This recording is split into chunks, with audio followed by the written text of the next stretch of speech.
క్రైస్తవుడికి ఉండాల్సిన భయం అండి ఇది. అంటే నేను పరలోకం వెళతానా లేదా, నన్ను దేవుడు తన విశ్రాంతిలోనికి చేర్చుకుంటాడా లేదా, చనిపోయిన తర్వాత నిత్యజీవం ఇస్తాడా లేదా అని భయపడవలసిన క్రైస్తవుడు ఈరోజు లోకంలో దేనికి భయపడుతున్నాడో మీరు చెప్పాలి. దేనికి భయపడుతున్నాడు? చాలా మంది క్రైస్తవులు మనం చెప్పుకోవడానికి కూడా భయమే. ఎందుకు? మా పిల్లలకు ఉద్యోగాలు రావటండి. ఏమండి మరి మేము క్రైస్తవులం అని చెప్పుకుంటే మాకేవో రాయితీలు పోతాయటండి. ఏమండి రాయితీలు పోతాయి, ఉద్యోగాలు రావు, డబ్బు రాదు. ఏమండి వీటి కోసం ఆలోచిస్తున్నారు, వీటి కోసం భయపడుతున్నారు తప్ప నేను విశ్రాంతిలోనికి ప్రవేశిస్తానా లేదా అన్న భయం ఉందా? మీరు చెప్పండి, ఉందా?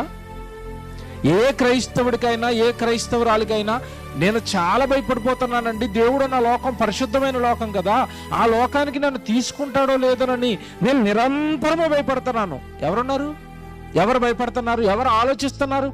నేను విశ్రాంతిలోనికి వెళతానా లేదా, చనిపోయిన మరుక్షణం దేవుడు నన్ను తన లోకానికి చేర్చుకుంటాడా లేదా, తప్పిపోదురేమోనని మనం ఏం కలిగి ఉండాలట? భయం కలిగి ఉండండి. పరలోకం దేవుడు నాకు ఇస్తాడా లేదా.